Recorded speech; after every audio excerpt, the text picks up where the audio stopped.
What's up, everyone? Welcome to The Point. I'm your host, Ana Kasparian, and you guys are probably noticing that we're in a completely different studio. We're actually broadcasting from the YouTube space in Los Angeles because we're building Studio B at the Young Turks primary studio. And I just want to give some credit to people who actually put this all together in a very, very short period of time. Amira Harper-Rose, Mike Shekels, Peter Yannicchioni. These three have been working around the clock to put everything together, and it's not easy, especially when you consider transporting all the technology to make this show possible. Now, we do have a great show ahead for you guys today, and before we get to the topics at hand, let's meet our awesome panelists. We have Francis Maxwell, who's the host of TYT Sports here on the Young Turks Network, and we also have Hannah Cranston. She is a first-timer here at The Point, which I'm super excited about, and she's the host at Think Tank, also on the Young Turks Network. So we're keeping it in the house today, okay? We're keeping it in the family. So what are we going to talk about? Well, if you're passionate about your job, you can probably relate to a weatherman that we'll be talking about in today's show. Also, a woman gets revenge on a man who tortured and murdered her 7-year-old daughter. A boy falls from a third-story building. What happens? Does he survive? Also, untouched, unphotoshopped pictures of celebrities. What do they really look like, and what is the reaction from people that see it? And also, an American student learns the downside of running with the bulls in Spain. So let's get right to it. First topic. The Weather Channel's Jim Cantore is an excitable guy. Okay, he really likes his job, and apparently nothing gets him more excited than a story about a thunder snow. Is that right? Thunder snow? Yeah, thunder snow. I don't know what that is, but we're about to find out. Take a look at the video and his reaction. Oh, yes! Yes! Yes! We got it, baby! We got it! We got it! Woo! Woo! We got it! Yes! Listen to that! Listen to that! Oh, baby! I love that. I love that. Okay, so what he experienced there on tape is very, very rare, which is why he was so excited about it. But you can see how passionate he is about his job, which actually makes me interested in the story at hand. A lot of times when we do stories about the mainstream media or local news, everyone is super robotic, and it doesn't seem like they have any emotions or feelings about what they do. So it's really a relief to see someone enjoy their job as much as Jim does. Now, I want to open it up to the panel. Francis, what do you think? Make your point. Well, Cenk just posted a story in the New York Times about this. It's about authenticity. He looks as if he really takes pride in his job. He's authentic, and it makes me want to watch what he's doing and watch the weather, which is a great tactic, and it makes the job more enjoyable. And I'm like that on the way into work every day. No, you're not. But I swear to God, not in my mind I am like that. I can't do it when I'm driving, or I'll sing along to a song now and again. But on Monday mornings, I get to come in and play FIFA. Who else gets to do that? It's a computer game. So like, I'm very blessed for that, and I will do that dance and sing along in my head. All right, Hannah, what do you think? Make your point. I think everybody should strive to be this enthusiastic about their job. I love his excitement and his passion, and I love when people are overexcited. That gets me. I love when people are super animated. So this to me was awesome. All right. So here's the question for the story: if you could trade places with anyone that has any profession for 1 week, who would it be, and what's the profession? Hannah, let me start with you. Beyonce. Oh, just damn. period. I want to be on a stage. I want the wind blowing in my hair. I want to be on private yachts with Jay-Z. I want it all. Champagne all day, every day. All right, Francis, what about you? So I'm going to go with like a job that I maybe could get if someone's watching. Leonardo DiCaprio's personal assistant. I want to know what goes in. You want to be his assistant? Yeah, because I don't want to be Leonardo DiCaprio. I want to be his assistant because this is realistic. Because I can't be Leonardo DiCaprio, but I maybe be his assistant and be like, Leo, what do you want to do? And he'll be like, all right, we're going to have another private party. I need you to book these 60 girls. So I get to sit there and go, all right, you, and I book them for the party. But you don't get to fuck the sexy no, girls. but I get to be there. I'm in a nice relationship. I just get to be there. I'm trying to be realistic here. So there you have it. I get to gawk at them, but I don't get to sleep with them. It sounds awesome. Okay, so it's funny because we have like super ambitious to not so ambitious. I have the least ambitious job. I've talked about this on The Point before. I would trade places with a go-go dancer for 1 week. And like, it's kind of a similar thing to what you feel, Hannah, about kind of being in a power position and feeling sexy and just kind of flaunting yourself. So that always appealed to me. I love the confidence of go-go dancers. So I would want to do it for a week just to see if I'd have the guts and the courage to do it, because I think it does take a lot of courage to put yourself in that position. Anyway, but I want to know what you guys would want to do if you had the opportunity to do anything, any profession for a week straight. Share your stories in the comment section below, and we'll see you guys soon. 6 years ago, a woman in Georgia lost her 7-year-old daughter to a rapist and a murderer. Now, this is Dina Thompson, and her daughter, Summer, was walking home from school one day when she was abducted by a terrible human being by the name of Jared Harwell. And apparently, he captured her, raped her, murdered her, and then threw her in the trash. She was later found 2 days later in a dump in Georgia. And of course, this is just a hideous story. Now, fast forward to today, and apparently Ms. Thompson was able to burn down the home that this man raped her daughter in. And it's a difficult story to hear about, but it was obviously something that was therapeutic for her. It was actually part of a local fire department project or exercise, and so she was able to get a little bit of revenge. I should note that Jared Harwell is now in prison. He's serving a life sentence, so there was justice in that regard as well. I want to open it up to you guys. Hannah, make your point. I mean, everybody has different ways of coping with grief and loss, and if this was something that was cathartic for her, I think it's great, and I'm glad that it was sort of productive and that the fire team got to use it as a practice house and stuff like that. So I think, you know, if it works for you, it works for you. Absolutely. Francis? I'm just glad that the house is no longer there. She said it's in her neighbourhood. She doesn't have to see this anymore, and that can give her some form of satisfaction and some form of coping mechanism for the horrible thing that happened. So I agree with what she said. Definitely in a situation like this, you just need to find ways to cope. There's it's such horrible things in this world, and it leads on to what we're going to talk about, but you just need to find a way to cope with it. Right, and I'm sure that no amount of burning homes or getting revenge will ever make her feel, you know, completely whole after a situation like that. Losing a child in such a hideous, horrific way is traumatic, and a lot of people have a hard time, you know, recovering from that, understandably so. Here's the question for the story. Do you believe in karma, and have you ever experienced it firsthand? Francis? I would like to. I can't answer it wholly and say yes, because I am a religious man, and I believe that I can believe in a religious aspect that links in with karma. Like, I live a life that I think if I live, and I take pride in what I do, and I make sure to treat people around me the way that I want to be treated, then good things will come my way. But then when you see such horrible things that happen, I can understand why people would vary away from that and say, no, I don't believe in karma, because some people get away with some of the horrible things that happen. In this story, for me, you know, my views towards like sex offenders and stuff like that, it really gets under my skin. So I feel that it's a coping mechanism for me that I need to believe in karma in a religious aspect, that these things will come full circle and people will pay their price. That's really interesting. Hannah, what about you? I totally believe in karma. I think what goes around comes around. When I was in high school, I had a really bad breakup with a boyfriend, and I had one of his DVDs still, and so I wanted to get back at him for doing it. So I literally scratched this DVD. Damn. And then he never asked for the DVD back, so now I just have a really skipped DVD in my house. So was that like a karma for trying to get revenge? Was that like a voodoo? Was that like a voodoo doll thing? No, I was just like angry, and this was the only thing that I guess I could take it out on. And you just never cared about the DVD. Yeah. Damn, girl, you got to step up your revenge game. I'm just keeping it real. I don't know if I necessarily believe in karma in the religious sense. I obviously don't believe in religion, but I think karma is just about treating people with kindness, and then they're obviously going to treat you with kindness in return. I don't know if there's a higher being that's manipulating things, right? But at the same time, you do get what you give. And if you give love, you will get love in return. If people treat you badly after you treat them well, then they're probably unhappy people that are going to be treated badly by others. So I think that's the way it all kind of plays out.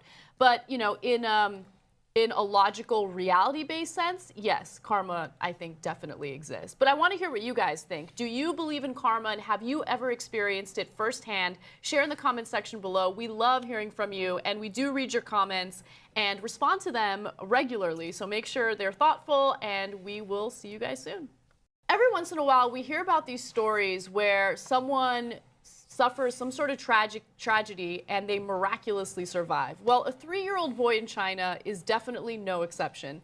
Apparently, he survived after falling from a building's 3rd floor, and he actually hit a parked car. It's amazing. Now, the boy's grandparents who were at home said that they were busy with the household work, so they weren't able to keep a watchful eye on him.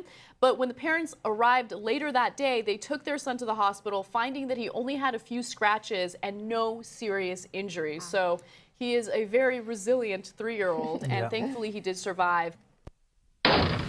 That's amazing. I have to be honest, when I first read this story, I'm like, this isn't true, but we have video evidence of it. And so I'm glad that he survived. I'm glad everything is okay. But I want to know what you guys think. Francis, make your point. Well, I mean, just straight to the point, he should be a stuntman in the future. Like, this is unbelievable. Like, it's not even that he falls clean. Maybe there might be a soft landing on the top of the car. He clips the edge of it and then lands straight in the concrete and just walks up as if he just had a couple of tequilas and just stumbles across to the side. Like, when is there ever a soft landing on the top of the car? I bet it's softer. There's some give. Like, unless concrete doesn't give down, like car will kind of bounce up and down a little bit. It will still be sore.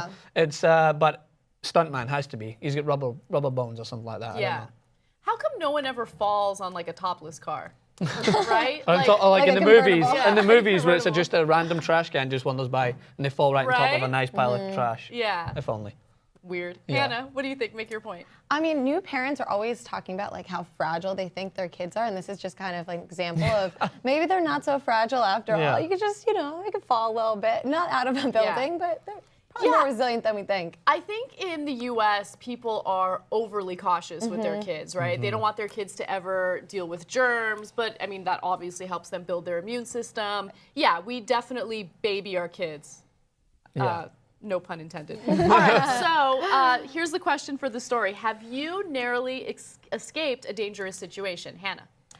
Yes, I have. I was in Mexico, and we were on a catamaran, you know, where it has like the 2 floats, and we decided that we wanted to snorkel. We were near whales, so we wanted to snorkel with them. So we tied a rope between the 2 floats and all jumped in and held on it, and then the boat went up to like 15 miles per hour. So we're all like dangling, and I thought it'd be a really good idea not to hold the looped part, but to hold the string at the end. Oh my God. And then we're going 15 miles per hour, and I start slipping, and I was like freaking out, because if I fall, I go into the propeller. I was freaking out. And so at one point, I was holding with one hand, like trying to grab my friend's leg, and thankfully the captain of the boat was watching over, saw me and pulled me up, and like I grabbed onto the loop. But there was like one of those moments where your eyes are like bulging out. You're like, this is it. This is the end. Oh my God. That's a really bad way to go. Yeah, it would have been. Mine's happened my freshman year, and I came here from Scotland to LA, went to Hollywood to a party, and then we met up with these group of boys and girls who were very friendly, and they said, why don't you just come back to an after party? So I have no idea of where anything is at this point. This is like 3 weeks into my freshman year. And then I only knew later on when I dropped by, I was in Inglewood, and they took us next to Hollywood, which isn't next to Hollywood. Like, we were in the car for about 20 minutes, and I just didn't realize I'd obviously had a few drinks. And next minute, the party we were going to go to wasn't there anymore, so it was just me and my friend from college, and we get dropped off, and the people we were with just suddenly dispersed, and we were stuck in the middle of this area. And I was like, from Scotland, you walk everywhere, so I had no problem walking. I was like, we'll just walk and get a cab. I had no idea.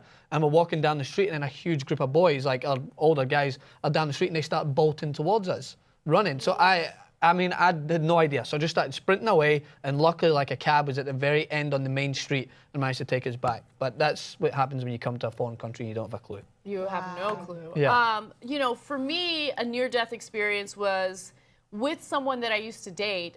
He was a big car guy, loved to go racing, and you know, unfortunately, he would do something really irresponsible, drag racing. And so one day I was in the car with him. I think someone challenged him to a race. They do like this weird thing where they like randomly speed up and then they slow down, speed up and slow down. It's like trying to provoke the race, right? Yeah.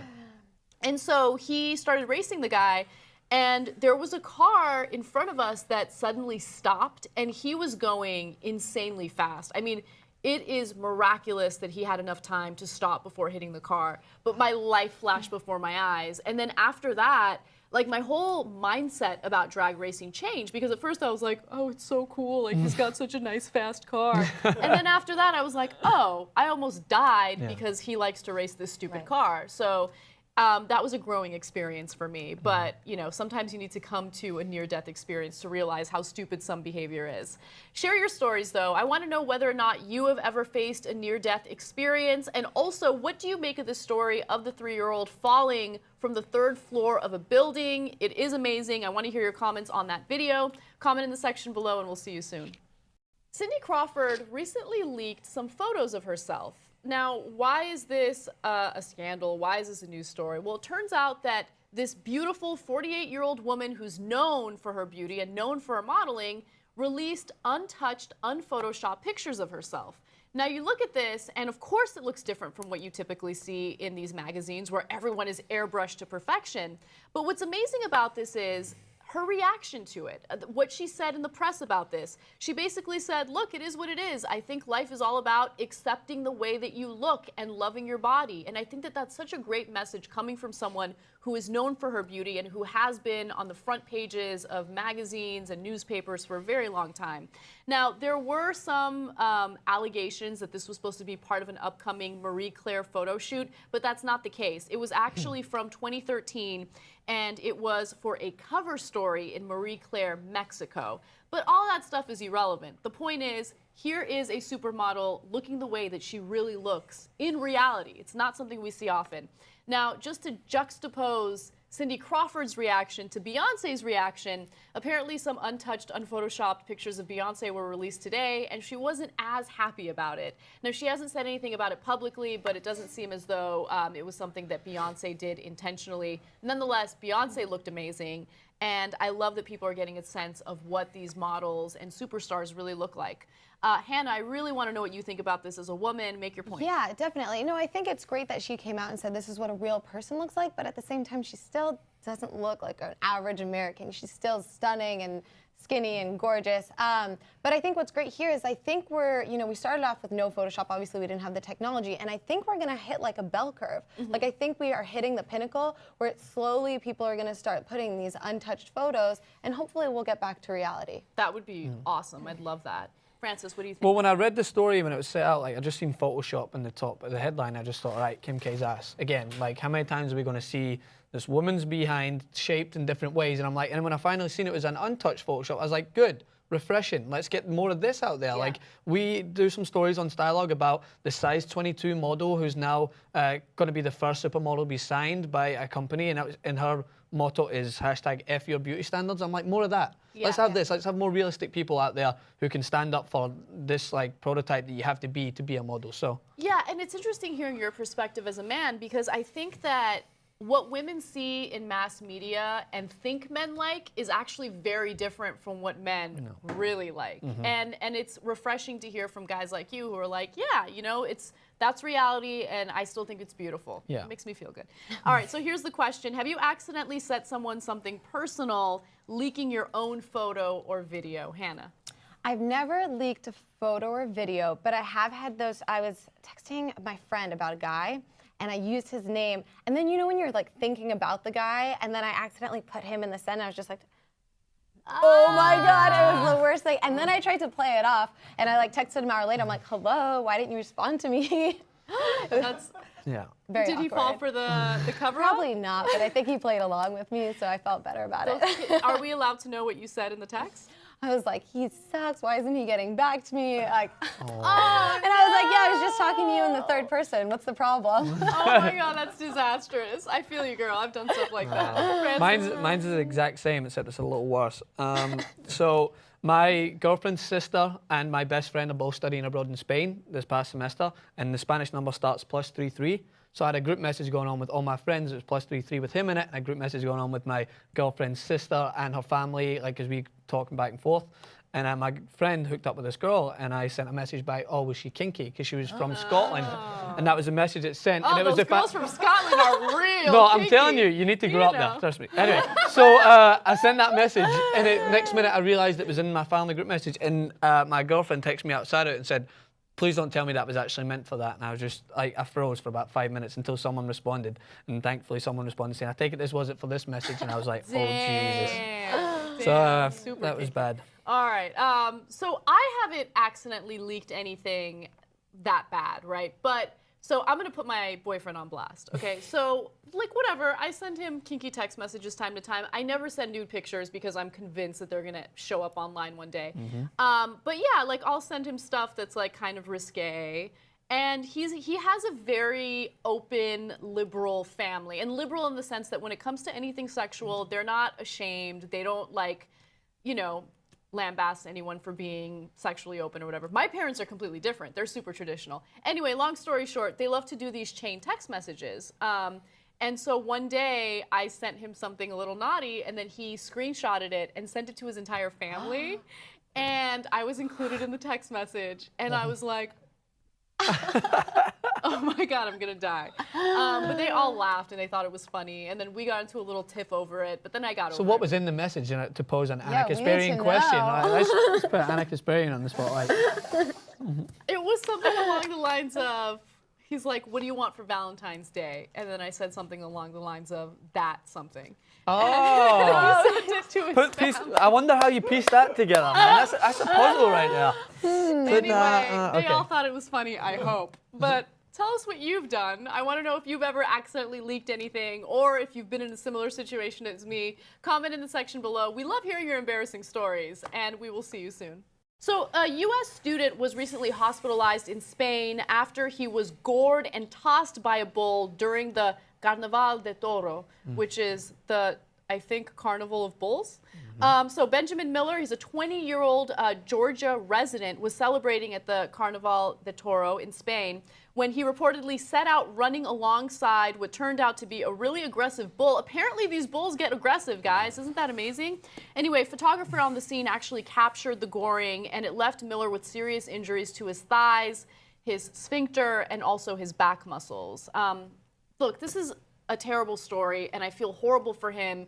And the person at fault here isn't the 20-year-old student who got injured. It's the fact that we hold on to traditional events like this that put people in danger. We're talking about animals that could get aggressive and that could hurt people. So the running of the bulls is not a good idea, if you ask me. Neither is bullfighting, anything that puts someone in harm's way for entertainment purposes. Anyway, I want to know what you guys think, though. Francis, make your point. I'm just amazed because, like, you watch stuff like Jackass, right? And it's still become one of the focus points of our entertainment on TV. And the guy, like, it's Johnny Knoxville, will consistently run at the bull, and he'll never get injured like this. So I don't know what goes on. And this kid, obviously, it's studying abroad, I think, and he's just like, oh, I'm going to join in tradition. So you feel bad for him. Obviously, there's some traditions that if you've not been involved in it and you're inexperienced, you probably shouldn't run alongside the bull. Right. I understand what you're saying. There is a tradition that's mainly at fault, but he should be thinking, why would you don't run alongside it? Or, like, keep your distance. But I'm just amazed at how it's, like, unfortunate this one-off time he's done it, he's injured so badly when you see on television this is a big entertainment value thing where people do it. Yeah, you know, it's interesting because I don't know if everyone gets this feeling when they travel, but for me, when I travel, I engage in riskier behavior because for some reason you feel like you're invincible. You want to experience things that you wouldn't otherwise experience in the States. Yes. So I can see why this 20-year-old probably had that invincible feeling. But at the same time, you're right. You kind of have to think it through before you do it. Hannah, what do you think? Right, I think humans have this like superiority complex over animals. Like they can like tame the beast, and they don't realize like these are wild animals. Like they will act how they're gonna act in the wild aggressively. It's the same thing when people go to Africa and like get out of their cars and pose with the lions and thinks that everything's gonna be okay. Yeah. Stupid. They're wild animals. They're called wild for a reason. Exercise some caution, guys. All right, so here's the question. Have you ever had a scary encounter with an animal? Hannah. Okay, so I'm gonna go back on what I just said because I was being really dumb with a wild animal. I was in Borneo and I thought it'd be a really good idea. We came across these orangutans in the rainforest and I wanted to feed them a banana. And so they'll come up to you and they'll take the banana from you. But I was like, okay, well, I'm gonna save this batch of bananas for another orangutan. Like, these animals are really smart. Like, he saw me put the banana behind my back. So I'm handing him one. And these are huge animals. And he takes his other arm and grabs around my leg, like his whole hand grasps around my leg and starts pulling me into him. And I was like freaking out, screaming. The guides were screaming. And thankfully, like I just like threw the other banana at him and he like let go. But it was like for a moment, you're just like, oh my God, what's gonna happen? Mortified. So what I've understood from your trips is there's always something that comes up. Do you need to take like a safety pack when you go anywhere? Like a kid? I don't know what's going on. Mine's was same thing again. My inexperience of being in LA, and I was playing soccer. The ball went into the bushes, and I ran in like anyone would just to pick up the ball, and a rattlesnake was in the bushes in there. And it kind of, I didn't know. I'm not a big snake enthusiast, but I could tell by the rattling tail it was not good. So I was like, all right, I need to back up and run back. So thankfully, I didn't try to feed it like Hannah would do. Wow. My experience with an animal, it wasn't a wild animal, it was a domesticated one. When I was younger, I think probably sometime in elementary school, my cousin had a beautiful pit bull, but I was like at that point where I was still scared of dogs. So all of my cousins were in the front yard playing with the dog, having a good time, and I was in the living room by myself, like miserable because I wanted to spend time with them too. And then finally my cousin's like, look, the dog's not gonna hurt you, come out, like hang out with us. So I was like, okay, you know what? I got to face my fears, go out there and have a good time with them. I went out, and dogs can sense fear, Absolutely. right? So the dog knew I was scared of it, and it attacked me. And I just remember it going after me, and then I started running inside, and it grabbed my wrist, and it was just biting my wrist as I was running into the living room. And thankfully, like, they got it away from me before he caused any real damage. But it actually cut open my wrist, and I could see bone. And I was scared for my life. But the funny thing is, my parents, like traditional Armenian parents, are just like, you'll be fine. Like, they didn't take me to the hospital or anything. I never got stitches, but I still have the scar. Can you see it right there? Yeah, I can see it. The scar where the dog let bit me ask, what is just done with your experience with dogs now? Because I love dogs. Yeah. Yeah, I love dogs. I was a kid, and I didn't realize how much I love dogs until I got a little Chihuahua. Yeah. And then it kind of started small, and then I started liking bigger dogs and bigger dogs and bigger dogs, and now I'm an adult. You know, you can tell when a dog poses a threat or a risk. Yeah. And so I'm just a lot smarter about those types of situations.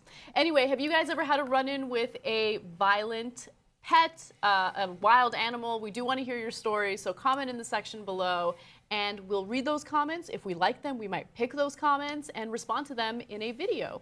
Anyway, guys, I hope you enjoyed the show, and I want to give our awesome panelists an opportunity to plug some of their work. Francis, Maxwell. You can see me on TYT Sports, Stylog, What the Flick usually, and now you can see me on 120 Sports, a sports app. You can check that out. Damn. Hannah Cranston. And you can see me on Think Tank every day of the week.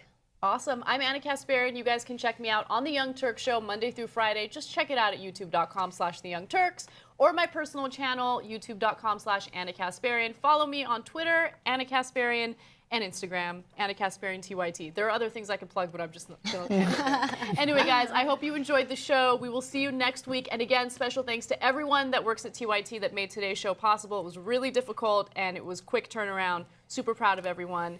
I hope you guys liked it. We'll see you guys next week.